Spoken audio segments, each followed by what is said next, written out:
am here with Deborah Henson-Conant.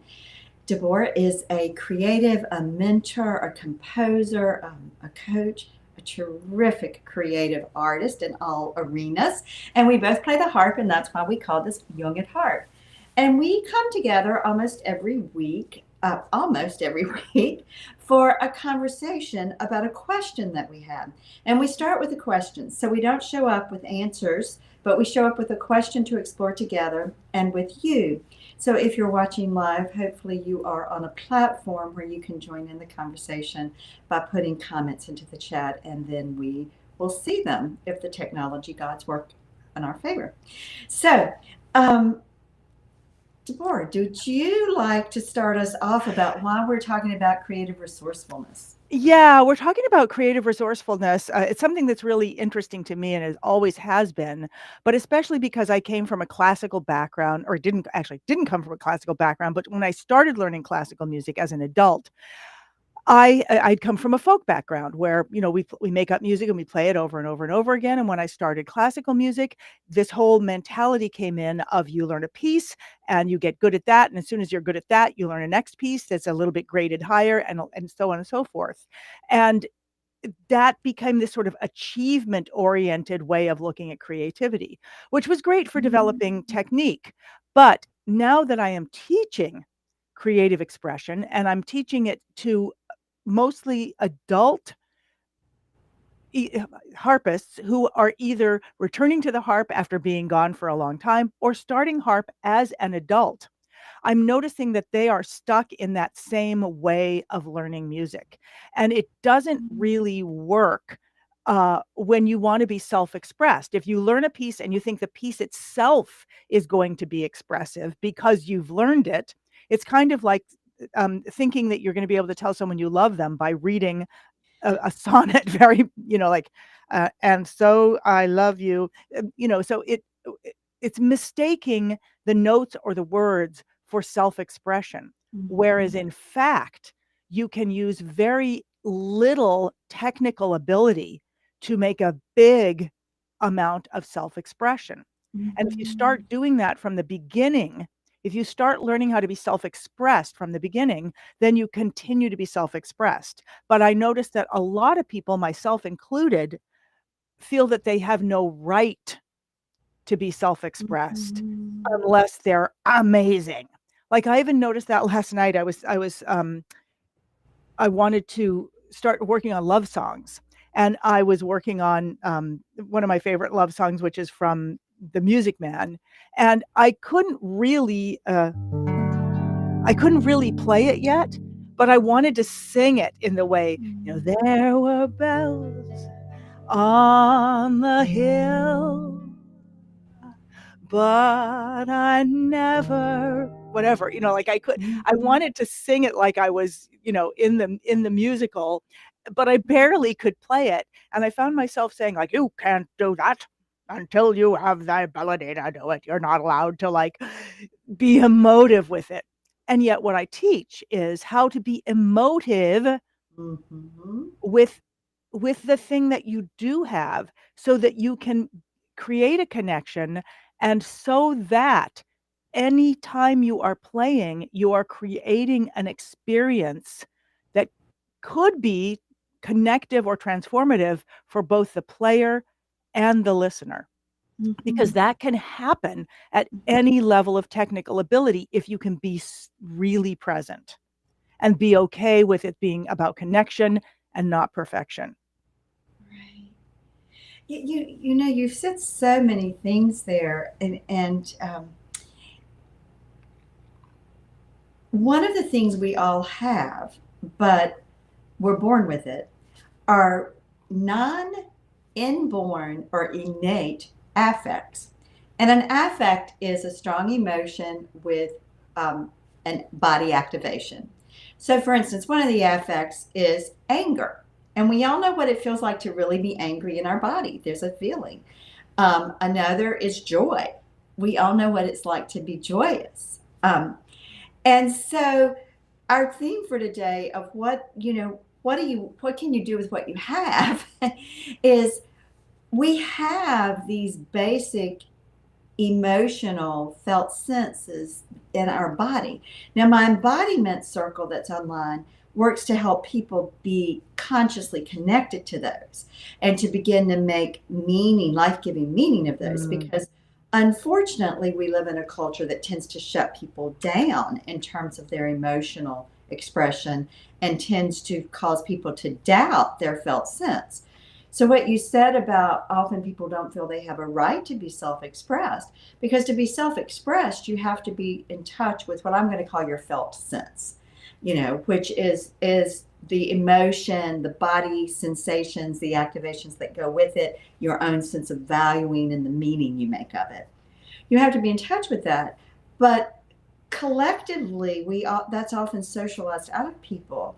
So to return to the harp, or to return to your kitchen or your closet or your relationship or how you structure your life, and be creatively resourceful, you've got to be in touch with those inner resources. And I do think of our affects, our emotions, as inner resources, because when you go to that love song, you want to express that emotion, the felt sense of love. We could say you want to express your heart if we want to just shorthand it. But to express your heart, you have to be in touch with your heart, and you have to have a sense of it's okay to have this feeling. Wow, so much is going through my head as you're speaking. And the word, first of all, I was thinking like, I see. So in your embodiment circle, I see that you are teaching, this is what I think, people to experience their bodies in the way that I am teaching people to engage with this creative prosthetic, this harp. And it's all about that connection so we can be available. Or I'm putting these words in. And I'm thinking about myself with my relationship to my body. And again, the sense that I don't have a right, because of how I've seen my body, I don't have a right to do certain things. Like, I mean, some of them are absolutely absurd and silly. Like, I don't have a right to wear a garter belt because, because whatever, because of my age or because of what my legs look like or something like that. And yet I know that from, dressing up and having fun, I remember when I first shifted in I used to wear long black gowns. I had this thing in the beginning of like, I'm going to walk on stage looking like a classical musician, and then I'm going to show them I can break out of that. And I remember going to work with Corky Hale, and she was like, stop. I mean, like, no, be that person from the minute you walk on stage. Mm-hmm. Embody that person in everything. Don't make them, anyway. So, but but what allowed me to, oh, look at my hair. Whoa, it's to being self-expressed. Um, but I remember what the access for me, because I so felt I didn't, I knew what I wanted the harpist that I was representing to look like. I knew that I wanted that harpist to walk on in black leather, mini skirt and boots and a black leather jacket, and take it off and throw it across the room. But I didn't feel like I had the right to do that. That was just like the person I wanted to see up there doing it. And eventually I had to, there was one moment where I said, okay, I don't have the right to wear a mini skirt. I don't have the legs. I had in my mind, I don't have the legs to wear a mini skirt. I will walk on stage and I will represent every woman who feels she doesn't have the right, every woman and man, whatever, animal, represent everything that feels it doesn't have the right to dress this way. And I will walk on. Actually, the first way I walked on is I pretended it was a joke. I was like, oh, I'm going to dress like this for a joke. But nobody laughed. Oh. And then I started being like, the only way I could get through that sense of not, like, I don't belong here, I don't have a right to do this, was to represent others who who would also feel that they didn't have a right. And I thought, well, if I do this, other women will look at me and they will be like, hey, like, that's okay, I can do that too. And then it would give them that freedom. But it required that of me. It required a suspension of disbelief in myself. And I think interesting. And I think when we start talking about creative resourcefulness, because we're talking about what can you do with what you have? How much can you do with what you have? How can you open it up? How can you unpack something you have and like, oh my God, I had no idea it was there. But it requires actually going there and saying, okay, I have a right to do this. I'm allowed on this playground and I'm allowed to play on this playground. And there's nothing that I can do where somebody's going to walk in and say, don't do that. But we certainly are used to people walking in and saying, don't do that, or you don't have a right to do that, or do you have a license to do that? Or maybe I should just have a license. I have a license to look stupid, or I don't know, like. Oh, but I'm thinking about the bioenergetic people who talk about um, that very early in life, a child can internalize a sense of, I don't have a right to exist. And so when you keep talking about having the right, that's what keeps going through my mind, is there can be this felt sense in the body that's tied into this distorted, internalized learning vis-a-vis experiences from the outside world, that I don't have a right to exist. So your desire to dress in the black leather and the miniskirt, that would mean you would be existing. You would be living your desire. And that if there's an internalized sense of I don't have a right to exist, then what happens is we automatically shut that down. And children and the primitive psyche, meaning unconsciously, it's not that a choice that's consciously made, it's always made unconsciously first, just starts to shut you down so no one else can. I see, to protect you from being shut down from Protect you. the outside, right? So as an adult, to be able to say, you know what? Yeah, okay, so someone else may not like it, but that's not going to kill me. I'm going to stand with myself. I know this is meaningful to me and will be meaningful to other people. I'm laughing because I'm like, I can say that over and over to myself. This is not going to kill me, but I can't get it out of my head. It's like it's like there, and I can be like, yeah, this is okay. But what I think has happened, and I think this is what you talk about in your embodiment circle, it has inhabited every part of me. And so I need to, and so it's about eradicating it. And for me, it's eradicating it through play.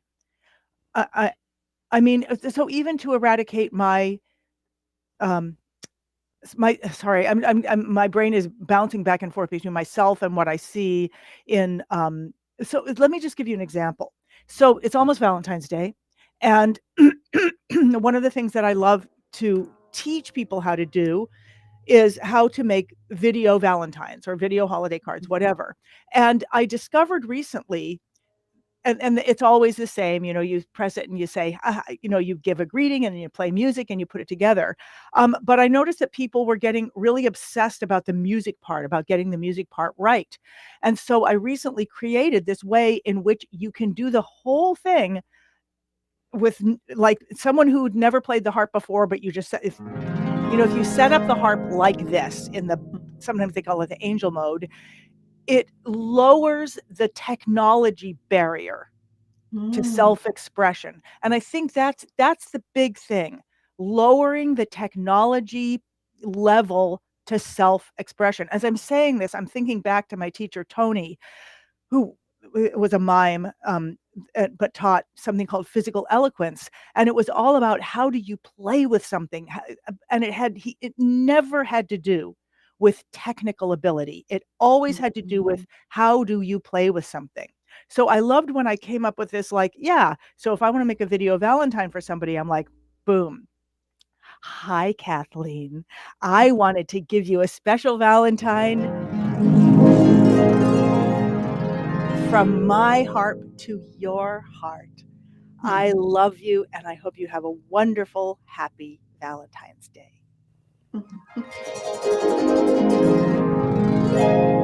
Boom. Like zero technical. I mean, you get to just pretend. You get to pretend that you can play. Well, you do play. You play glissando. Well, that's the thing. So this is the thing. What's the difference between pretending Right. and doing it? And what's fascinating to me is that I will often not be able to access the pretend, the play of the play, even if I have the technical ability. And so, Mm-hmm. so what I'm teaching, especially this quarter in the academy, where we're learning the strings of passion, which is all about how you get from creative impulse to creative expression, and, is all about being able to engage immediately into that play. Mm-hmm. Like you would do if I was being more whimsical with what I wear. Like yesterday, I was like, "Oh, I'm gonna put on red, red, red, red, red lipstick," just for fun. So okay, so what are the wait a minute, I have to watch the time. All right. What are the factors? I'm saying words like whimsy. Okay, I'm gonna say two more things. I'm gonna say that, wait, I forgot one of them. One was about one was about the harp, that when I came to the harp, I was interested in just exploring this instrument. What are all the things you can do with it? Which is why I ended up doing flamenco and blues and, classical, and because that's what's interesting. What's here? What's available? So that's one part, is to take one instrument and explore it, for the rest of your life, or Mm-hmm. one song and explore it for the rest of your life. The other kind of goes to my name. So I sometimes say my name is Deborah. Sometimes say my name is Deborah, whatever is easiest for me to say at the moment. And and people will say to me, well, what should I call you, Deborah or Deborah? And I'm like, I don't care. I mean, in France, it's going to be Deborah. I mean, whatever. So long as it's not Debo, or like Mm-hmm. Debbie, I'm okay. And maybe you'll make up something that's wonderful and that makes me connect with you. So all of these things are about play. They're all about freedom. They're all about making a connection. They're all about allowing yourself personally into something. So Kathleen, talk about this. Well, yeah. So to be able to be creative, you can't be caught in survival fear. And the thing about survival fear is it's an instinctive fear. The problem with us human beings is that we might be physically safe and physically we're going to survive, but our sense of self gets annihilated early on. That's what you're still afraid of, and we all are to some degree. But the problem is, things get all mixed up, So we'll never eradicate the fear of death because death is a reality, and we will never eradicate the self-preservation or survival instinct because it's an instinct. So what we have to do is we have to differentiate, is this really a life and death experience? Or does this mean that my persona and my sense of being everything to everybody is going to get killed off if I go out dressed like this and I get 5 negative reviews and 10 accolades? So um, Well, yeah, but the negative reviews are really big, and the accolades are so tiny you can't even. well, this is part of the mix up, isn't it? This is, so I think part of what we have to do to be creative is we have to really meet consciously this instinct inside of us and look at where it got tied to things that are a mix up. I mean, like for instance, if you're in the jungle wild and you're being chased by a lion, that self preservation instinct and all those chemicals that dump in your body to get out of the way are helpful. But if you're sitting at a traffic light and you're going to be 10 minutes late for an appointment and those chemicals dump, that's not helpful. So, with consciousness, we have to begin to be able to ground ourselves in the present reality and really begin to quiet that instinctive response because that prevents playfulness. If you look again at the animal world, if they are afraid and they're running away from a predator, there's no room for playfulness. It's just an instinctive response. So, to be creatively resourceful, we also have to know in our body, mind, that we're ultimately safe. But safe doesn't mean our feelings might not get hurt.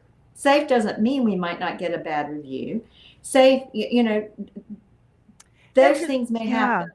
So it's interesting about this safety. So people talk about this all the time about the academy. People, because I invite people to share videos of their work, which at first seems to people like, are you kidding me? I'm in a group of other harp players and I'm going to share this, and yet and but I people keep saying that there is a culture of safety, or there's a feeling of safety there, but it requires that every time before any sharing happens, that I have my disclaimer, which is when we watch this, we are not watching for assessment.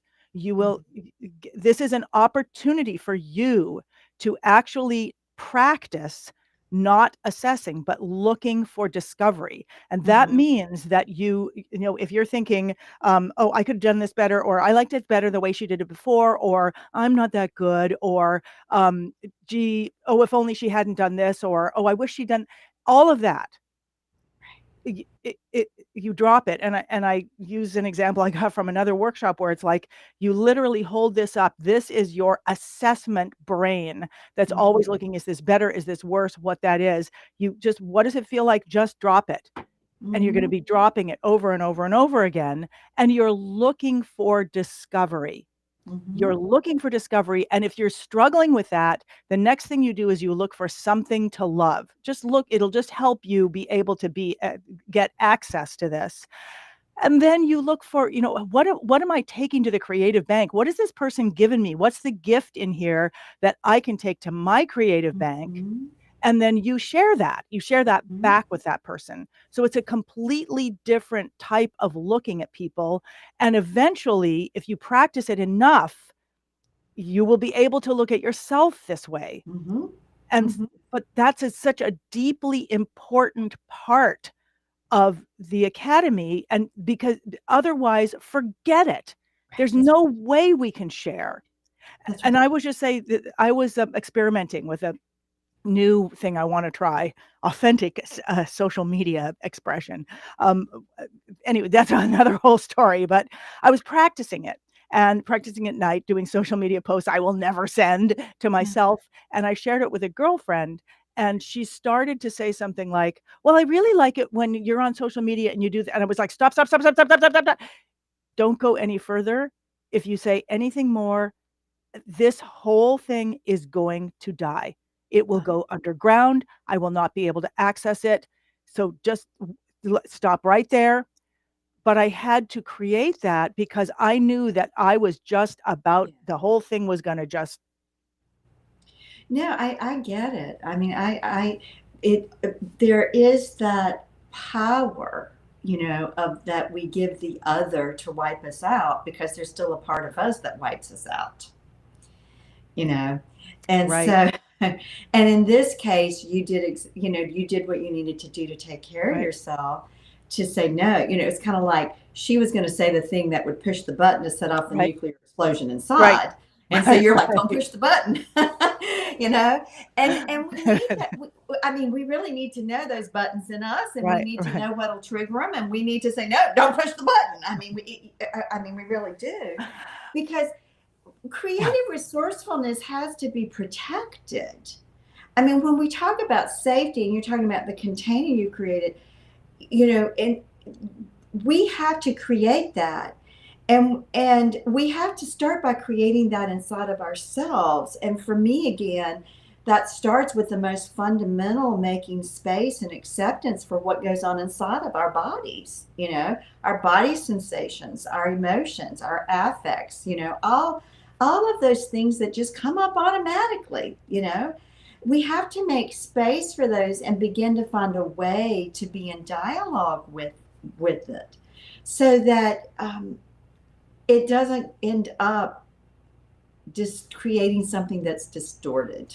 It's so interesting because as you're speaking, I realize, wow, we're back on a subject that we often get to, which is safety, or protect, and I realized, and we came here, we said we were going to talk about creative resourcefulness, and I hear that it's right there, because if we feel like it's okay to play with something, to explore it more.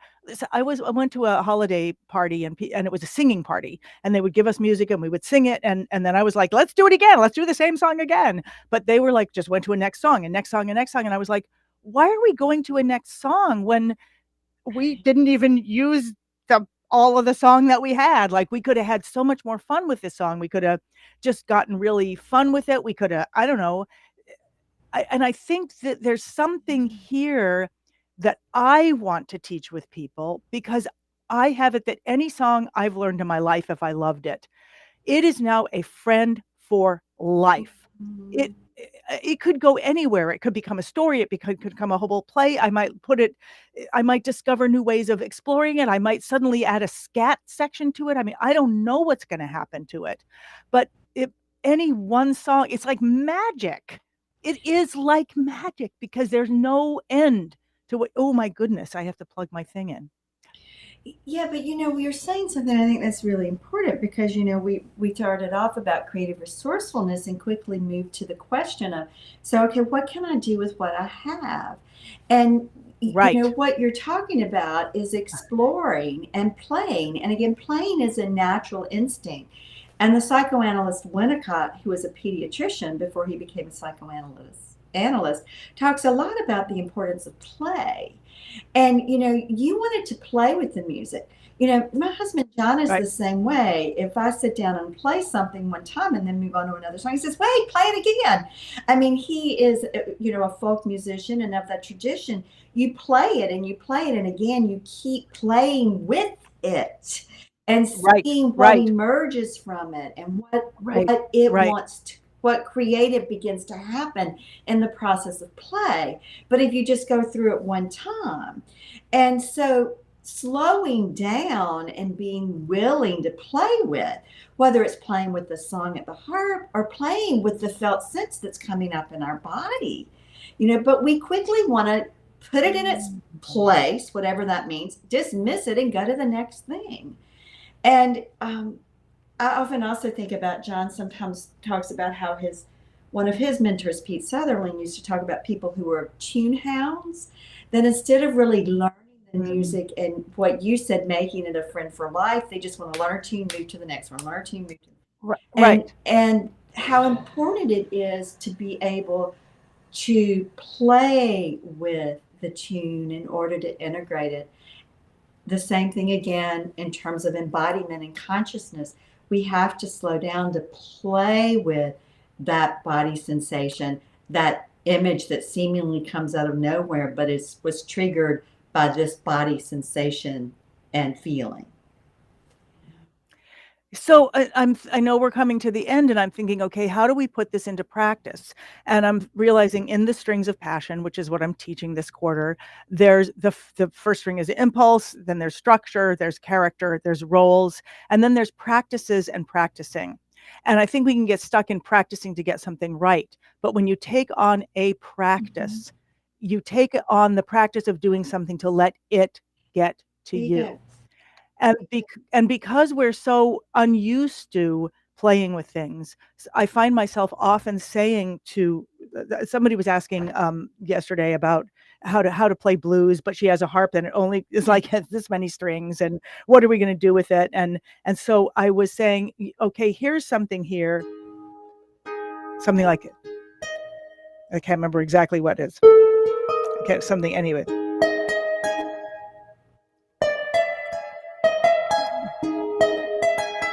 That's not it. It was something. Oh, I see. I've got this set up. Oh my gosh, I have it set up in the completely wrong key. Okay, it's like, why are there notes not there? So let's see. Okay, same notes, totally different.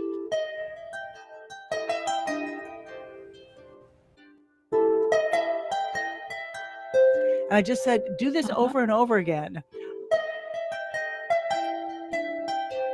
It was even simpler than that. And I said, or do that,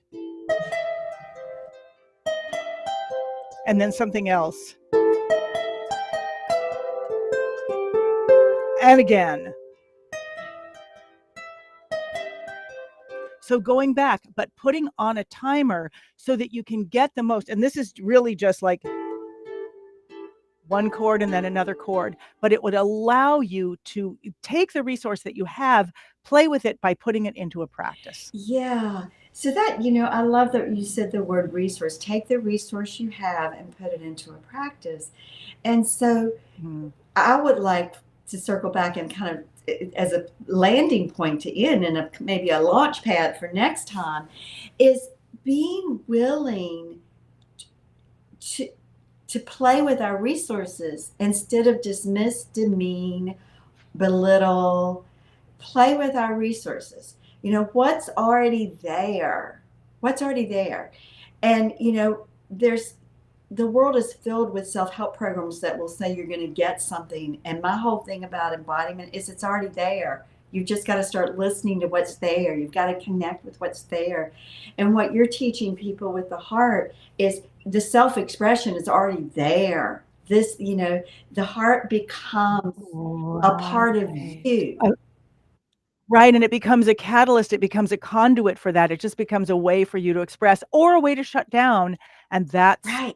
often needs And training. yeah, it needs training. That needs training. I mean, it doesn't need training, but unfortunately, it needs detraining right. in a If you sense. see young children who haven't been shut down, it's naturally Right. there. Right, Unfortunately, exactly right. we all to some degree get shut down. And so it's a lot of the processes that we, I think, work within in Hip Harp Academy and the embodiment circle is really being with people and supporting people and no longer shutting down and letting down the defenses, feeling safe enough and having tools to be able, to Yeah, I was going to say, direction, because tools are a resource, and yeah, I was going to say that you and I have each spent our lives developing skills and tools to actually do these things and then can share them. That's right. So That's right. Wow. really knowing that creative resourcefulness begins with knowing your resources and not knowing them in the head, but really knowing them on a cellular level, feeling them, Right. experiencing them. Right. And we all have moments of that. And so one thing I do almost every night before I go to bed is I write down 3 fulfillments for the day. And my 3 fulfillments are things that I would say where I have that experience of that integrated knowing and self-expression. And I only allow myself to write down 1 unrest. So 3 fulfillments, 1 unrest. Oh, 1 unrest. 1 unrest, And what I'm really wanting to go out with is looking for really seeing where it is enough. I do not need more. And even when I'm thinking I need more, to go back and say, wait a second, what is here and how can I play with it? Kathleen, thank you so much. And thank you everyone who's been here and the comments that we get afterwards. We know that you're listening and it means so much and we love your comments. And Kathleen, I can't wait to see you again next week. See you next week. Thanks and bye-bye, everybody. I am hitting the end stream.